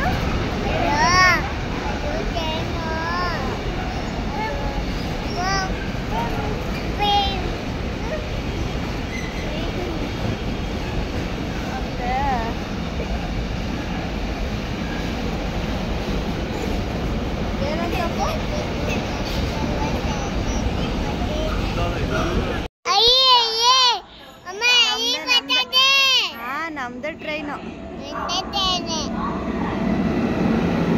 ಇನ್ನು ನಾವು ರೈಲ್ವೆ ಸ್ಟೇಷನ್ ಒಳಗಡೆ ಹೋಗಿ ನಾವು ಹೋಗ್ತಿರೋ ಅಂಥ ರೈಲು ಯಾವ ಪ್ಲ್ಯಾಟ್ಫಾರ್ಮ್ ಒಳಗಡೆ ಬರುತ್ತೆ ಅಂತ ತಿಳ್ಕೊಂಡು ಅಲ್ಲಿ ಹೋಗಿ ನಿಂತು ಒಂದು 10ರಿಂದ 15 ನಿಮಿಷದ ಒಳಗಡೆನೆ ಟ್ರೈನ್ ಕೂಡ ಬಂತು. ಮತ್ತು ಈ ಸರಿ ನಮಗೆ ವಾಪಿಯಿಂದ ಬೆಂಗಳೂರುವರೆಗೂ ಇರುವಂಥ ಡೈರೆಕ್ಟ್ ಟ್ರೈನು ಸಿಕ್ಕಿಲ್ಲ. ಅಂದರೆ ನಾವು ಹೋಗಬೇಕಾಗಿರೋಂಥ ಡೇಟಲ್ಲಿ ಯಾವ ಟ್ರೈನು ಕೂಡ ಇರಲಿಲ್ಲ. ಅದ್ರ ನೆಕ್ಸ್ಟ್ ಡೇಗೆ ಟ್ರೈನ್ ಇತ್ತು. ಅದರಲ್ಲೇನಾದರೂ ನಾವು ಹೋಗಿದ್ರೆ ಹಬ್ಬದ ದಿನ ಸಾಯಂಕಾಲ ನಾವು ಮನೆ ತಲುಪ್ತಿದ್ವಿ. ಅಷ್ಟರೊಳಗಾಗಲೇ ಹಬ್ಬ ಎಲ್ಲ ಮುಗ್ದೋಗಿರ್ತಿತ್ತು. ಇಷ್ಟು ದೂರದಿಂದ ಹೋಗ್ತಿರುವಾಗ ಹಬ್ಬ ಮುಗ್ದೋದ್ಮೇಲೆ ಹೋದರೆ ಏನು ಚೆನ್ನಾಗಿರುತ್ತೆ ಅಂತ ಹೇಳಿ ಸ್ವಲ್ಪ ರಿಸ್ಕ್ ಅನ್ಸಿದ್ರು ಪರವಾಗಿಲ್ಲ ಅಂತ ಹೇಳಿ ಬೇರೆ ಟ್ರೈನನ್ನೇ ನೋಡಿದ್ವಿ. ಅದಕ್ಕೋಸ್ಕರನೇ ಈ ಸರಿ 2 ಟ್ರೈನನ್ನು ಹತ್ತಿ ಇಳಿಬೇಕಾಗಿತ್ತು ನಾವು. ಒಂದು ಟ್ರೈನ್ ಬಂದು ವಾಪಿಯಿಂದ ಮುಂಬೈವರೆಗೂ ಇತ್ತು. ಅಲ್ಲಿ ಹೋಗಿ 1 ಅವರ್ ವೆಯ್ಟ್ ಮಾಡಿ ಮತ್ತು ಇನ್ನೊಂದು ಟ್ರೈನಲ್ಲಿ ಮುಂಬೈಯಿಂದ ಬ್ಯಾಂಗ್ಳೂರ್ವರೆಗೂ ಹೋಗಬೇಕಾಗಿತ್ತು. ಈ ಥರ ಹೋಗಿದ್ರಿಂದ ನಮಗೆ ಸ್ವಲ್ಪ ಟೈಮ್ ಕೂಡ ಸೇವ್ ಆಯಿತು. ಹಾಗೆ ಹಬ್ಬಕ್ಕಿಂತ ಒಂದಿನ ಮುಂಚೆನೇ ಊರಿಗೆ ಹೋದ್ವಿ. ಆದರೆ ಸ್ವಲ್ಪ ರಿಸ್ಕ್ ಅನಿಸುತ್ತೆ ಮಕ್ಕಳನ್ನೆಲ್ಲ ಕರ್ಕೊಂಡು ಅಷ್ಟು ಬೆಳಿಗ್ಗೆ ಹೋಗಿ ಈ ಥರ 2 ಟ್ರೈನ್ಗಳನ್ನ ಹತ್ತಿ ಇಳಿಯೋದು ಸ್ವಲ್ಪ ರಿಸ್ಕ್ ಆಗುತ್ತೆ. ಆದರೆ ಏನೂ ಮಾಡೋದಕ್ಕಾಗಲ್ಲ. ಹೋಗಲೇಬೇಕು ಅಂದರೆ ಈ ಥರ ರಿಸ್ಕ್ಗಳನ್ನೆಲ್ಲ ದಾಟಿನೇ ಹೋಗಬೇಕು. ನೋಡ್ತಾ ಇರ್ಬೋದು, ಆಗಲೇ ನಾವು ಟ್ರೈನ್ ಒಳಗಡೆ ಬಂದು ಕೂತಿದ್ದೀವಿ. ಇನ್ನು ನಾವು ಯಾವಾಗಲೂ ಈ ಥರ ಥರ್ಡ್ ಟೈರ್ AC ಇರೋವಂಥ ಕಂಪಾರ್ಟ್ಮೆಂಟ್ನ ಬುಕ್ ಮಾಡ್ಕೊತೀವಿ. ಯಾಕೆ ಅಂದರೆ AC ಕಂಪಾರ್ಟ್ಮೆಂಟಲ್ಲಿ ಸ್ವಲ್ಪ ಸೇಫ್ ಇರುತ್ತೆ ಅಂತ ಹೇಳಿ. ಇನ್ನು ಟ್ರೈನ್ ಒಳಗಡೆ ಕೂತ್ಕೊಂಡು ಸ್ವಲ್ಪ ಹೊತ್ತಿಗಾಗಲೇ ಮಕ್ಕಳಿಬ್ರು ಬೆಳಿಗ್ಗೆ ಬೇಗ ಎದ್ದಿದ್ರಿಂದ ಮತ್ತು AC ಕೂಡ ಇದ್ದಿದ್ರಿಂದ ಬೇಗನೆ ಮಲ್ಕೊಬಿಟ್ರು. ಈ ಟ್ರೈನಲ್ಲಿ ನಮಗೆ 3 hours ಜರ್ನಿ ಇರುತ್ತೆ. ಇಳಿವಾಗ ಎಬ್ಸೋಣ ಅಂತ ಹೇಳಿ ಅವ್ರನ್ನೂ ಕೂಡ ಮಲಗಿಸಿದ್ವಿ. ಚೆನ್ನಾಗೇ ನಿದ್ದೆ ಮಾಡಿದ್ರು. ನಾವು ಟ್ರೈನ್ ಹತ್ತಿದಾಗ ಇನ್ನೂ ಕತ್ಲೆನೇ ಇತ್ತು, ಆದರೆ ಇಳಿಯೋ ಅಷ್ಟರಲ್ಲಿ ಆಗಲೇ ಬೆಳಕಾಗಿತ್ತು. ಒಂದು 3 hours ಒಳಗಡೆ ನಾವು ಮುಂಬೈನ ರೀಚ್ ಆದ್ವಿ. ಆಗ ಟೈಮ್ ಬಂದು ಸುಮಾರು 7:30 ಆಗಿತ್ತು. ನಾವು ಕೂಡ ಇಳಿಯೋದಕ್ಕೆ ಎಲ್ಲ ರೆಡಿ ಆಗ್ತಾ ಇದ್ವಿ. ಮಕ್ಕಳು ನೋಡ್ತಿರ್ಬೋದು ಇನ್ನೂ ಮಲಗೇ ಇದ್ರು. ಹಾಗೆ ಶೂನೆಲ್ಲ ಹಾಕಿ ಕರ್ಕೊಂಡು ಹೋಗ್ತಿದ್ದೀವಿ. ಮತ್ತು ನೆಕ್ಸ್ಟ್ ಟ್ರೈನ್ ಬಂದು ಮುಂಬೈ ಟು ಬ್ಯಾಂಗ್ಳೂರು ಟ್ರೈನು 8:30 ಮಧ್ಯ 1 hour ಗ್ಯಾಪ್ ಇದ್ದಿದ್ದರಿಂದ ನಾವು ಕೂಡ ಟೀ ಕಾಫಿ ಎಲ್ಲ ಕುಡಿದು ಮಕ್ಕಳು ಕೂಡ ಸ್ವಲ್ಪ ಸ್ನ್ಯಾಕ್ಸ್ನ ತಗೊಟ್ಟಿದ್ವಿ. ತಿಂದು ಎಲ್ಲ ಸ್ವಲ್ಪ ಹೊತ್ತಿಗಾಗಲೇ ನೆಕ್ಸ್ಟ್ ಟ್ರೈನ್ ಕೂಡ ಬಂತು. ಈ ಟ್ರೈನ್ ಕೂಡ ನಾವು AC ಬುಕ್ ಮಾಡ್ಕೊಂಡಿದ್ದೀವಿ. ಯಾಕೆಂದರೆ AC ಸ್ವಲ್ಪ ಮಕ್ಕಳನ್ನ ಕರ್ಕೋಗ್ತಾ ಇರೋದ್ರಿಂದ ಸ್ವಲ್ಪ ಸೇಫ್ ಆಗಿರುತ್ತೆ ಅಂತ ಹೇಳಿ.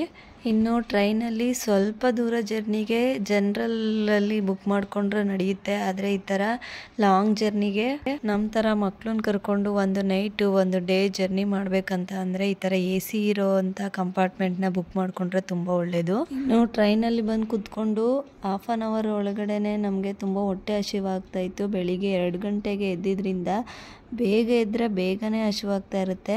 ಹಾಗಾಗಿ ನಾನು ಮತ್ತು ಮಕ್ಕಳು ಫಸ್ಟು ಬೇಗ ತಿಂದು ಈಗ ನನ್ನ ಹಸ್ಬೆಂಡ್ಗೆ ಊಟನ ಬಡಿಸ್ಕೊಡ್ತಾ ಇದ್ದೀನಿ.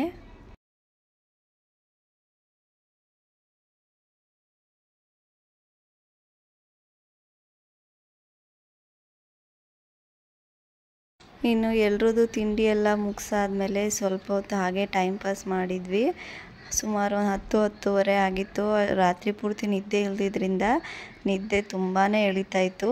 ಸರಿ ಟ್ರೈನಲ್ಲಿ ಕೂತು ಏನು ಮಾಡೋಕ್ಕಾಗುತ್ತೆ, ಎಷ್ಟೊತ್ತು ಅಂತ ಫೋನ್ ನೋಡೋಕ್ಕಾಗುತ್ತೆ, ಸ್ವಲ್ಪ ಹೊತ್ತು ಮಲ್ಕೊಳ್ಳೋಣ ಅಂತ ಹೇಳಿ ಮಲ್ಕೊತಿದ್ವಿ. ಹಾಗೆ ನಾವು ಯಾವಾಗಲೂ ಈ ಥರ 2 ಸೀಟ್ನೇ ಬುಕ್ ಮಾಡ್ಕೊತೀವಿ. ಮಕ್ಳುಗಳಿಗೆಲ್ಲ ಏನು ತೊಗೊಳಕ್ಕೆ ಹೋಗೋದಿಲ್ಲ. ಒಬ್ಬೊಬ್ಬರು ಸೀಟಲ್ಲೇ ಮಕ್ಕಳನ್ನು ಕೂಡ ಅಡ್ಜಸ್ಟ್ ಮಾಡ್ಕೊಂಡು ಮಲ್ಕೊತೀವಿ. ಹಾಗೆ AC ಕಂಪಾರ್ಟ್ಮೆಂಟಲ್ಲಿ ಈ ಥರ ಬೆಡ್ಶೀಟ್ಗಳು, ದಿಂಬು, ಹಾಸೋದಕ್ಕೆ ಬೇರೆ, ಒದ್ಕೊಳ್ಳೋದಕ್ಕೆ ಬೇರೆ ಬೆಡ್ಶೀಟ್ಗಳನ್ನ ಕೊಟ್ಟಿರ್ತಾರೆ. ಮನೆಯಿಂದ ಏನು ಎಕ್ಸ್ಟ್ರಾ ಬೆಡ್ಶೀಟ್ಗಳನ್ನ ತೊಗೊಂಡೋಗೋ ಅವಶ್ಯಕತೆ ಇರೋದಿಲ್ಲ. ಇನ್ನು ನಮಗೆ ಈ ಸರಿ 2 ಸೀಟು ಕೂಡ ಮಿಡಲಲ್ಲಿರೋ ಸೀಟ್ಗಳೇ ಸಿಕ್ಕೋಗ್ಬಿಟ್ಟಿತ್ತು. ನನಗೆ ಮಿಡಲ್ ಸೀಟಲ್ಲಿ ಮಲ್ಕೊಳ್ಳೋದಕ್ಕೆ ಸ್ವಲ್ಪ ಭಯ ಆಗ್ತಾ ಇರುತ್ತೆ. ಭಯ ಪಟ್ಕೊಳ್ಳೋ ಅವಶ್ಯಕತೆ ಏನಿರಲ್ಲ, ಎಲ್ಲ ಸ್ಟ್ರಾಂಗಾಗೇ ಇರುತ್ತೆ. ಸೀಟ್ಗಳನ್ನ ನೀಟಾಗಿ ಹಾಕಿರ್ತಾರೆ. ಆದರೂ ಕೂಡ ಎಲ್ಲೋ ಒಂದು ಕಡೆ ಸ್ವಲ್ಪ ಭಯನೇ ಆಗ್ತಾ ಇರುತ್ತೆ. ಹೇಗೋ ಧೈರ್ಯ ಮಾಡಿಕೊಂಡು ಮಕ್ಳುಗಳ್ನು ಕೂಡ ಇಬ್ಬರು ಒಂದೊಂದು ಸೀಟಲ್ಲೇ ಅಡ್ಜಸ್ಟ್ ಮಾಡಿಕೊಂಡು ಎಲ್ಲರೂ ಕೂಡ ಸ್ವಲ್ಪ ಹೊತ್ತು ಮಲ್ಕೊಂಡು ನಿದ್ದೆ ಮಾಡಿದ್ವಿ. ಸ್ವಲ್ಪ ಹೊತ್ತು ಮಲ್ಗೋಣ ಅಂತ ಹೇಳಿ ಮಲಗಿದ್ವಿ. ಆದರೆ ಎದ್ದೇಳೋ ಅಷ್ಟರಲ್ಲಿ ಟೈಮ್ ನೋಡಿದ್ರೆ 2 ಗಂಟೆ ಮೇಲೆ ಆಗೋಗಿತ್ತು. ಆಗಲೇ ಊಟದ ಟೈಮ್ ಕೂಡ ಆಗಿತ್ತು. ಇನ್ನೇನು ಮಾಡೋದು, ಊಟನ ಮಾಡ್ಕೊಬಿಡೋಣ ಅಂತ ಹೇಳಿ ಮಕ್ಳಿಗೂ ಕೂಡ ಹೊಟ್ಟೆ ಹಸ್ತಿರುತ್ತೆ. 2 ಗಂಟೆ ಆಗೋಗಿದೆ ಅಂತೇಳಿ ಈ ಮಕ್ಳುಗಳಿಗೂ ಊಟ ತಿನ್ನಿಸ್ತಾ ಇದೆ. ಇನ್ನು ಬೆಳಿಗ್ಗೆಯಲ್ಲಿ ನಾವು ರೈಸ್ನ ತಿಂದಿದ್ವಿ. ಇನ್ನು ಮಧ್ಯಾಹ್ನದ ಊಟಕ್ಕೆ ಚಪಾತಿ ಮತ್ತು ಟೊಮೊಟೊ ಗೊಜ್ಜನ್ನ ತಿಂದ್ವಿ. ಮಕ್ಕಳಿಗೆ ರೈಸ್ಗಿಂತ ಚಪಾತಿನೇ ಸ್ವಲ್ಪ ನೀಟಾಗಿ ತಿಂದರು. ಇನ್ನು ಊಟ ಎಲ್ಲ ಮುಗ್ದಿದ್ದಾದ್ಮೇಲೆ ಮಕ್ಕಳೆಲ್ಲ ಸ್ವಲ್ಪ ಹೊತ್ತಲ್ಲೇ ಕೂತ್ಕೊಂಡು ಆಟ ಆಡ್ತಿದ್ರು ಅವ್ರ ಪಾಡಿಗೆ ಅವರು. ಹೇಳ್ಕೊಡ್ಲಾ?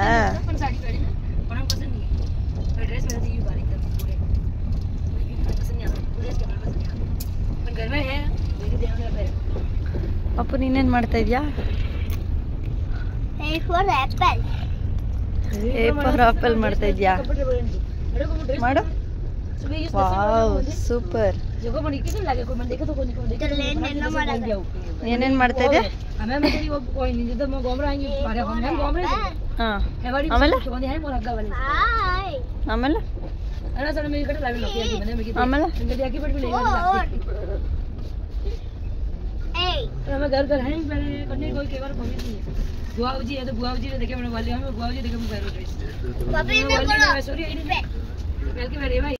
ಇನ್ನು ನಾನು ಮಕ್ಕಳಿಗೆ ಸ್ನ್ಯಾಕ್ಸ್ ಅಂತ ಹೇಳಿ ಹಾಗೆ ಟೈಮ್ ಪಾಸ್ ಕೂಡ ಆಗುತ್ತೆ ತಿಂತ ಅಂತ ಹೇಳಿ ಈ ಥರ ಪಿಸ್ತಾನ ತೊಗೊಂಡು ಬಂದಿದ್ದೆ. ಆ ಪಿಸ್ತಾಗಳನ್ನ ತಿಂದು ಉಳಿದಿರೋಂಥ ಸಿಪ್ಪೆಗಳನ್ನ ತೊಗೊಂಡು ಏನು ಮಾಡ್ತಿದ್ದಾನೆ ನೋಡಿ. ಆ ಸಿಪ್ಪೆಗಳಿಂದ ABCD 1 2 3 ಈ ಥರ ಎಲ್ಲ ಜೋಡಿಸ್ತಾ ಇದ್ದ. ಈ ಥರ ಮಾಡೋದ್ರಿಂದ ಅವ್ರಿಗೂ ಕೂಡ ಟೈಮ್ ಪಾಸ್ ಆಗ್ತಿತ್ತು, ಬೋರ್ ಆಗ್ತಾ ಇರಲಿಲ್ಲ.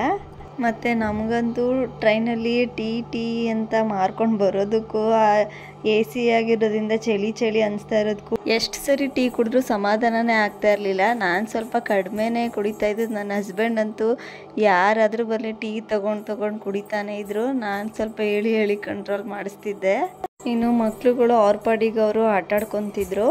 ನನ್ನ ಹಸ್ಬೆಂಡು ಫೋನಲ್ಲಿ ಮೂವಿ ಹಾಕ್ಕೊಂಡು ನೋಡ್ತಿದ್ರು, ಒಬ್ಬರೇ ಹೆಡ್ಫೋನ್ ಹಾಕ್ಕೊಂಡು.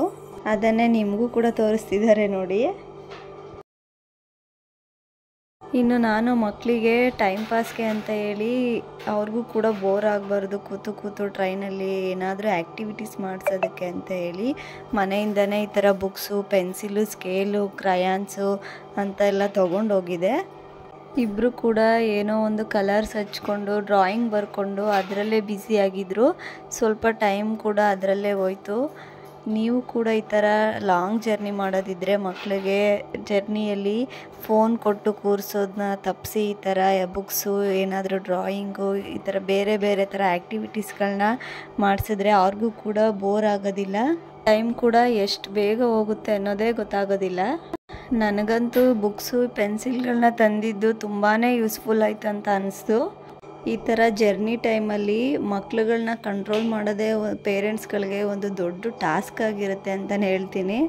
ಹಾಗೆ ನೀವು ಕೂಡ ನಿಮ್ಮ ಮಕ್ಕಳನ್ನ ಜರ್ನಿಯಲ್ಲಿ ಯಾವ ರೀತಿಯಾಗಿ ಎಂಗೇಜ್ ಆಗಿ ಇಡ್ತೀರಾ ಅನ್ನೋದನ್ನು ಕಮೆಂಟ್ ಮಾಡಿ ತಿಳಿಸಿ.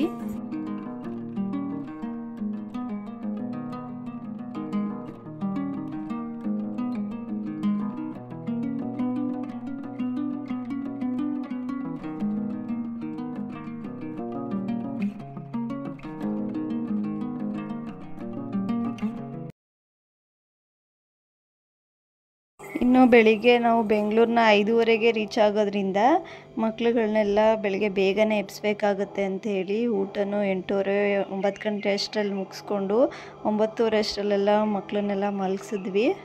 ಮತ್ತು ಆಗಲೇ ನೋಡಿರ್ಬೋದು ನೀವು, ನಮ್ಮದು 2 ಸೀಟು ಕೂಡ ಮಿಡಲಲ್ಲೇ ಇತ್ತು. ಈ ಥರ ಮಿಡಲ್ ಸೀಟಲ್ಲಿ ಏನಪ್ಪ ಅಂದರೆ ಸಿಂಗಲ್ ಆಗಿರೋರು ಆರಾಮಾಗಿ ಮಲ್ಕೋಬೋದು. ಈ ಥರ ಇಬ್ಬಿಬ್ಬರು ಮಲ್ಕೊಳ್ಳೋರಿಗೆ ಸ್ವಲ್ಪ ಕಷ್ಟ ಆಗುತ್ತೆ ಮಲ್ಗೋದಕ್ಕೆ. ಅದಕ್ಕೆ ನನ್ನ ಹಸ್ಬೆಂಡು ಈ ಥರ ಸೈಡಲ್ಲಿ ಒಬ್ಬರು ಯಾರೋ ಸಿಂಗಲ್ ಇದ್ದರು, ಅವ್ರನ್ನ ಸ್ವಲ್ಪ ಕೇಳಿಕೊಂಡು ರಿಕ್ವೆಸ್ಟ್ ಮಾಡಿಕೊಂಡ್ರು.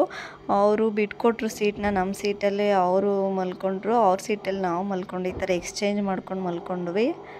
ಹೀಗೆ ನಾವು ಮಲಗಿದ್ದೇ ತಡ, ಎಷ್ಟು ಬೇಗ ಬೆಳಿಗ್ಗೆ 5 ಗಂಟೆ ಆಗೋಯ್ತು ಅನ್ನೋದೇ ಗೊತ್ತಾಗಲಿಲ್ಲ. ನಾವು 3 ಜನ ಹೇಗೋ ಮಲ್ಕೊಂಡು ಚೆನ್ನಾಗಿ ನಿದ್ದೆ ಮಾಡ್ಕೊಂಡ್ವಿ. ಆದರೆ ಪಾಪ ನನ್ನ ಹಸ್ಬೆಂಡ್ ಮಲ್ಗೇ ಇಲ್ಲ, ರಾತ್ರಿ ಎಲ್ಲ ಎಚ್ಚರವಾಗೇ ಇದ್ದು ಮಕ್ಕಳನ್ನೆಲ್ಲ ನೋಡ್ಕೊತಾ ಇದ್ರು. ಮಕ್ಕಳು ಕೂಡ ಇನ್ನೂ ಎದ್ದಿರಲಿಲ್ಲ. ಅಪ್ಪುಗೆ ಈ ಥರ ಊರು ಸಿಕ್ತು ಎದ್ದೇಳು ಅಂತ ಹೇಳಿದ್ದೇ ತಡ ಟಕ್ ಅಂತ ಎದ್ದು ಕೂತ್ಕೊಬಿಟ್ಟ. ಚೆರಿ ಎದ್ದಿರಲಿಲ್ಲ, ಅವಳನ್ನೂ ಕೂಡ ಹಾಗೆ ಹೆಗ್ಲು ಮೇಲೆ ಮಲಗಿಸ್ಕೊಂಡು ಇಳಿತಾ ಇದ್ದೀವಿ ಟ್ರೈನ್ನ. ನಾವು ಟ್ರೈನ್ ಇಳಿದಿದ್ದಂಥದ್ದು ಬಂದು ಮೆಜೆಸ್ಟಿಕ್ಕಲ್ಲಿ. ಸುಮಾರು ಟೈಮ್ ಬಂದು ಬೆಳಗಿನ ಜಾವ 5:30 ಆಗಿತ್ತು. ಫೈನಲಿ ನಾವು ಬೆಂಗಳೂರನ್ನ ರೀಚ್ ಆದಮೇಲೆ, ಟ್ರೈನಿಂದ ಇಳಿದ ಮೇಲೆ ನಮಗೊಂಥರ ಮನಸ್ಸಲ್ಲೇ ಒಳಗೊಳಗೆ ತುಂಬಾ ಖುಷಿ ಆಗ್ತಾಯಿತ್ತು. ಯಾಕೆ ಅಂತ ಅಂದರೆ ತುಂಬ ದಿನ ಆದಮೇಲೆ ನಮ್ಮ ಒಂದು ಕನ್ನಡ ಬೋರ್ಡ್ಗಳು, ಕನ್ನಡ ಮಾತನಾಡೋಂಥ ಜನಗಳು ಎಲ್ಲನೂ ನೋಡಿ ತುಂಬಾ ಖುಷಿ ಆಯ್ತಾಯಿತ್ತು. ಹಾಗೆ ಎಷ್ಟು ಬೇಗ ಮನೆಗೆ ಹೋಗಿ ಸೇರ್ತೀವೋ, ಎಲ್ಲರೂ ನೋಡ್ತೀವೋ ಅಂತ ಅನಿಸ್ತಾಯಿತ್ತು. ಇದಕ್ಕೆ ಅನಿಸುತ್ತೆ, ಬಾಳಿನ ಬೆನ್ನು ಹತ್ತಿ 100 ಊರ ಸುತ್ತಿ ಏನೇನೋ ಕಂಡ ಮೇಲೆ ನಮ್ಮೂರೇ ನಮಗೆ ಮೇಲು ಅಂತ ಡಾಕ್ಟರ್ ರಾಜ್ಕುಮಾರ್ ಅವರು ಆಗಲೇ ಹೇಳ್ಬಿಟ್ಟಿದ್ದಾರೆ. ಹೌದು, ಈ ಮಾತು 200% ಸತ್ಯ. ನಾವು ಎಷ್ಟೇ ದೊಡ್ಡವರಾದರೂ, ಎಷ್ಟೇ ದೇಶಗಳನ್ನ ಸುತ್ಕೊಂಡು ಬಂದರೂ ಕೂಡ ನಾವು ಹುಟ್ಟಿ ಬೆಳೆದಂತಹ ಊರೇ ನಮಗೆ ಒಂದು ದೊಡ್ಡ ಆಸ್ತಿ ಅಂತಲೇ ಹೇಳ್ಬೋದು. ಪ್ರತಿಯೊಬ್ಬರಿಗೂ ಕೂಡ ತಾವು ಹುಟ್ಟಿ ಬೆಳೆದಿರೋಂಥ ಊರು, ಮಾತೃಭಾಷೆ ಇದ್ಯಾವುದನ್ನು ಕೂಡ ಯಾವುದೇ ದೇಶಕ್ಕೆ ಹೋದರೂ ಎಲ್ಲೇ ಇದ್ದರೂ ಅದನ್ನು ಮರೆಯೋದಕ್ಕೆ ಸಾಧ್ಯನೇ ಇಲ್ಲ ಅಂತ ಹೇಳ್ಬೋದು. ಮತ್ತು ನಾವಿಲ್ಲಿ ಮೆಜೆಸ್ಟಿಕ್ನಲ್ಲಿ ಟ್ರೈನ್ನ ಇಳಿದು ಈಗ ಮೆಟ್ರೋ ಸ್ಟೇಷನ್ಗೆ ಹೋಗ್ತಿದ್ದೀವಿ. ಮೆಟ್ರೋದಲ್ಲಿ ಹೋಗಿ ಕೆಂಗೇರಿಲಿ ಇಳ್ಕೊತೀವಿ. ನೋಡ್ತಾ ಇರ್ಬೋದು, ಈಗ ಮೆಟ್ರೋಗೆ ಟಿಕೆಟ್ನ ಕೂಡ ತಗೊತಿದ್ದಾರೆ.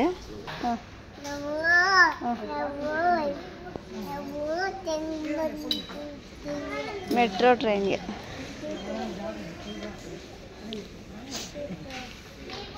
ಟಿಕೆಟ್ ಎಲ್ಲ ತಗೊಂಡಿದ್ದಾದಮೇಲೆ ಈಗ ಟ್ರೈನ್ ಬರೋಂಥ ಜಾಗಕ್ಕೆ ಹೋಗ್ತಾ ಇದ್ದೀವಿ.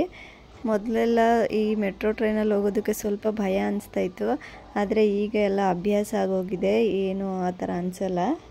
ಪ್ರತಿ ಸರಿ ಊರಿಗೆ ಹೋಗುವಾಗಲೂ ಕೂಡ ನಾವು ಈ ಥರ ಮೆಟ್ರೋ ಟ್ರೈನ್ನೇ ಚೂಸ್ ಮಾಡ್ಕೋತೀವಿ, ಯಾಕಂದರೆ ಯಾವುದೇ ಥರ ಟ್ರಾಫಿಕ್ ಇರೋದಿಲ್ಲ, ಟೈಮು ಬೇಗ ಅಂದರೆ ಬೇಗ ಕವರ್ ಆಗುತ್ತೆ, ಬೇಗ ಊರಿಗೆ ಹೋಗ್ಬೋದು ಅನ್ನೋ ಕಾರಣಕ್ಕೆ ಮೆಟ್ರೋದಲ್ಲೇ ಹೋಗ್ತೀವಿ.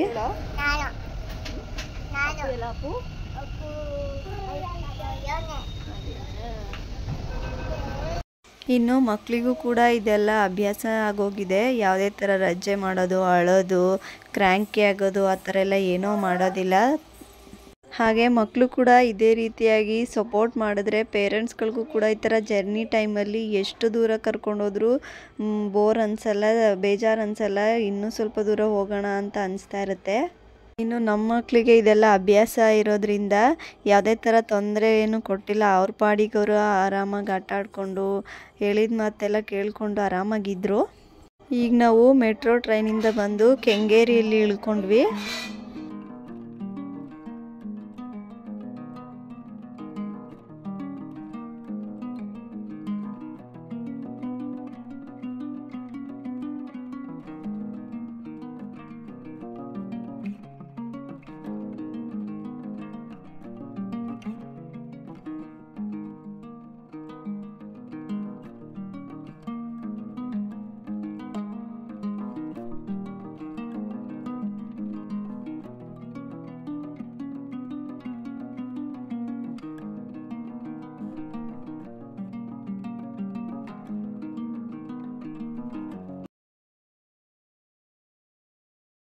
ಇನ್ನು ಕೆಂಗೇರಿಲಿ ಬಂದು ಇಳ್ಕೊಂಡಿದ್ದಾದಮೇಲೆ ಕೆಂಗೇರಿಯಿಂದ ಬಿಡದಿವರೆಗೂ ಬಸ್ಸಲ್ಲೇ ಹೋಗೋಣ ಅಂತೇಳಿ ಬಸ್ ಸ್ಟಾಪ್ ಕಡೆ ನಡ್ಕೊಂಡು ಹೋಗ್ತಿದ್ದೀವಿ. ಅಲ್ಲಿನೂ ಕೂಡ ಏನು ಜಾಸ್ತಿ ಟೈಮ್ ವೇಸ್ಟ್ ಆಗಿಲ್ಲ. ನಾವು ಹೋಗಿದ ತಕ್ಷಣವೇ ಬಸ್ಸು ಕೂಡ ಬಂತು. ಬಸ್ ಬಂದಿದ್ದಾದಮೇಲೆ ನಾವು ಕೂಡ ಬಸ್ ಹತ್ತಿ ಕೂತ್ಕೊಂಡ್ವಿ. ಇನ್ನು ಪ್ರತಿ ಸರಿ ನಾವು ಊರಿಗೆ ಹೋಗುವಾಗಲೂ ಕೂಡ ನನ್ನ ಹಸ್ಬೆಂಡ್ ಬ್ರದರ್ ಬಂದು ಕೆಂಗೇರಿಯಿಂದನೇ ನಮ್ಮನ್ನ ಪಿಕಪ್ ಮಾಡ್ತಿದ್ರು. ಪಾಪ ಅವ್ರಿಗೂ ಕೂಡ ಏನೋ ಬೇರೆ ಕೆಲಸ ಇದ್ದಿದ್ದರಿಂದ ಈ ಸರಿ ಕೆಂಗೇರಿವರೆಗೂ ಬರೋದಕ್ಕಾಗಲ್ಲ, ಬಿಡದಿಗೆ ಬಂದ್ಬಿಡಿ, ಬಿಡದಿಯಿಂದ ಬಂದು ಕರ್ಕೊಂಡು ಹೋಗ್ತೀನಿ ಅಂತ ಫೋನ್ ಮಾಡಿದ್ರಿಂದ ನಾವು ಕೂಡ ಬಿಡದಿವರೆಗೂ ಬಸ್ಸಲ್ಲೇ ಹೋದ್ವಿ. ನಾವು ಹೋಗೋಕ್ಕೂ ಮುಂಚೆನೇ ಆಲ್ರೆಡಿ ಬಂದು ವೆಯ್ಟ್ ಮಾಡ್ತಿದ್ರು ನಮಗೋಸ್ಕರನೇ. ನಾವು ಕೂಡ ಹೋಗಿ ಲಗೇಜ್ನೆಲ್ಲ ಇಟ್ಟು ಆರಾಮಾಗಿ ಕೂತ್ಕೊಂಡ್ವಿ. ಹಾಗೆ ನಾನು ವಿಡಿಯೋ ಮಾಡ್ಕೊಳ್ತಿದ್ದದನ್ನು ನೋಡಿ ವಿಡಿಯೋಗ್ರಾಫರ್ ಬಂದರು ಇಲ್ಲ ವ್ಲಾಗರ್ ಬಂದರು ಅಂತ ಹೇಳಿ ಹಾಗೆ ತಮಾಷೆಗೆ ಕಾಲು ಎಳಿತಾ ಇದ್ರು. ನೋಡ್ರಿ ಮಂಜುನಾಥ್ ವಿಡಿಯೋ ತಿರುಗ್ರಿ ಒಂದ್ಸಲ ಈ ಕಡೆ.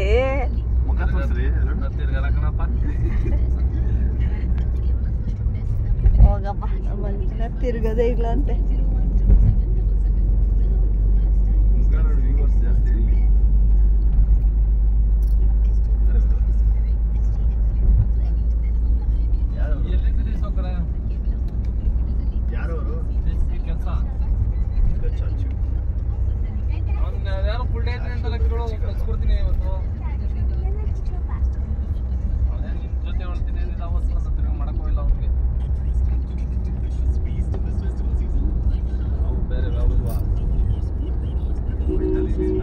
ಮತ್ತು ಅವರು ಕೂಡ ತುಂಬ ದಿನದ ಮೇಲೆ ಸಿಕ್ಕಿದ್ರಿಂದ ಹಾಗೆ ಹೀಗೆ ಅಂತ ಎಲ್ಲ ಮಾತಾಡಿಕೊಂಡು ಊರಿನ ಕಡೆ ಹೊರಟ್ವಿ. ಬಿಡದಿಯಿಂದ ನಮ್ಮೂರಿನ ಕಡೆ ಹೊರಟ್ವಿ. ಇನ್ನು ಊರು ಹತ್ತಿರ ಆಗ್ತಿದ್ದಂಗೆ ನಮಗೂ ಕೂಡ ಒಳಗೊಳಗೆ ಮನಸ್ಸಲ್ಲೇ ಎಕ್ಸೈಟ್ಮೆಂಟ್ ಜಾಸ್ತಿ ಆಗ್ತಾಯಿತ್ತು. ಇನ್ನೂ ಎಷ್ಟು ದೂರ ಇದೆಯೋ, ಯಾವಾಗ ಸಿಗುತ್ತೆ, ಇನ್ನೂ ಯಾವಾಗ ಸಿಗುತ್ತೆ ಅಂತ ಅನಿಸ್ತಾಯಿತ್ತು.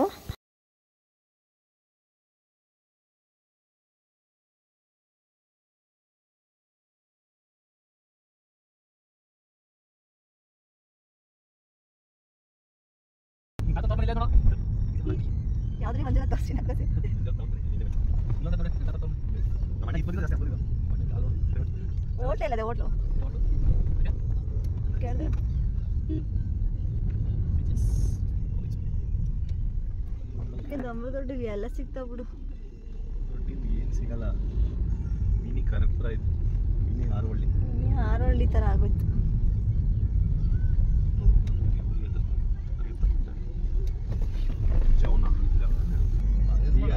DRS ಚೆನ್ನಾಗಿರ್ತದೆ. ಸೇಮ್ ಹಿಮ ಪ್ರದೇಶ ಥರನೇ ಒಳಗಡೆ ರೋಡಲ್ಲೆಲ್ಲ ಅವರೇ ಕ್ರಿಯೇಟ್ ಮಾಡಿರೋದು ಪಾರ್ಕ್ ಥರ. ಹೋಗ್ಬಿಟ್ಟಿದ್ರಿ ಒಂದಿನ ಮೈಸೂರಿಗೆ ಫ್ರೀ ಮಾಡ್ಕೊಳ್ರಿ. ಯಾವ ಥರ ಈಗೇನು ಮತ್ತು ಟೈಮಿಂಗ್ಸು ಕಡಿಮೆ ಹಿಡಿತಿದ್ದಲ್ಲ ಹೋಗಿ ಬರೋಕ್ಕೆ.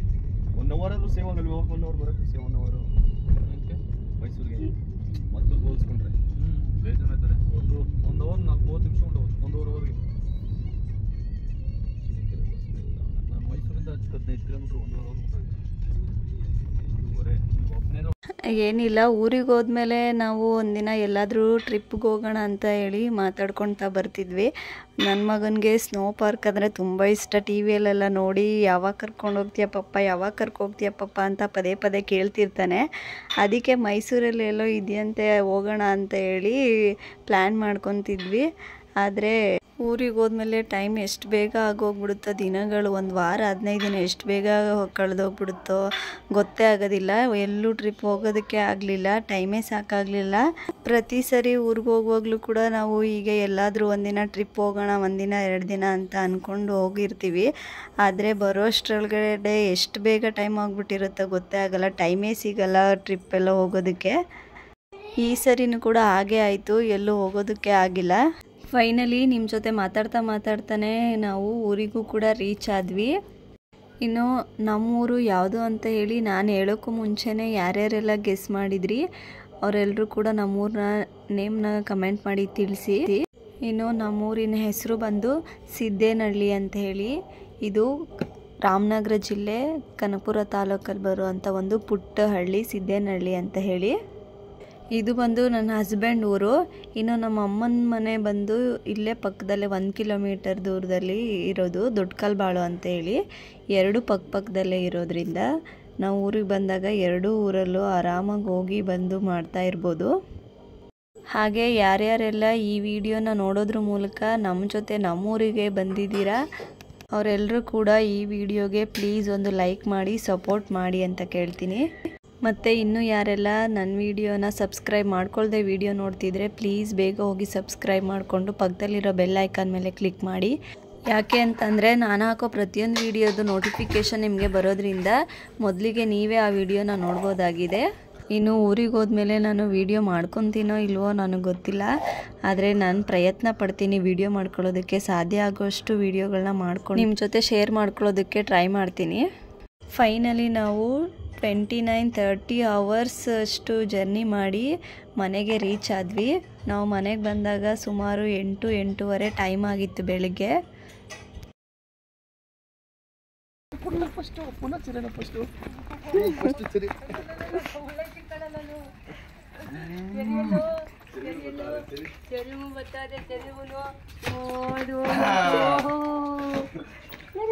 ಮಕ್ಕಳಿಬ್ರು ನೋಡಿದ್ರಲ್ಲ, ಕಾರ್ ಇಳಿಯೋದೇ ತಡ, ಇಳಿದ ತಕ್ಷಣ ಓಡೋಗಿ ಅವ್ರ ಅಜ್ಜಿನ ಹಗ್ ಮಾಡಿ ಕಿಸ್ ಎಲ್ಲ ಕೊಟ್ಟರು. ನಾವು ಕೂಡ ಬಂದ ತಕ್ಷಣ ಕಾಲು ಕೈ ಮುಖ ಎಲ್ಲ ತೊಳೆದು ನೀಟಾಗಿ ದೇವ್ರ ಮನೆಗೆ ಹೋಗಿ ದೇವ್ರನ್ನ ಫೋಟೋಗೆ ನಮಸ್ಕಾರ ಮಾಡ್ಕೊಂಡ್ವಿ. ನಾನು ಈ ವಿಡಿಯೋನ ಇಲ್ಲಿಗೆ ಮುಗಿಸಿ ಮತ್ತೊಂದು ಹೊಸ ವ್ಲಾಗ್ನಲ್ಲಿ ನಿಮ್ಮ ಜೊತೆ ಸಿಗ್ತೀನಿ ಅಂತ ಹೇಳ್ತಾ, ಗೊತ್ತು ಈ ವಿಡಿಯೋ ಹಬ್ಬ ಎಲ್ಲ ಮುಗ್ದಿದ ಮೇಲೆ ಬರುತ್ತೆ ಅಂತ, ಆದರೂ ಎಲ್ಲರಿಗೂ ಯುಗಾದಿ ಹಬ್ಬದ ಹಾರ್ದಿಕ ಶುಭಾಶಯಗಳು ಅಂತ ಹೇಳ್ತಾ ಎಲ್ರಿಗೂ ದೇವರು ಒಳ್ಳೇದು ಮಾಡಲಿ ಅಂತ ಕೇಳ್ಕೊತೀನಿ. ನಮ್ಮ ಅಮ್ಮನ ಚಾನಲ್ ಪ್ಲೀಸ್ ಲೈಕ್ ಮಾಡಿ, ಶೇರ್ ಮಾಡಿ, ಸಬ್ಸ್ಕ್ರೈಬ್ ಮಾಡಿಕೊಂಡು ಫಾಲೋ ಮಾಡಿ. Thank you. Bye bye. Bye bye.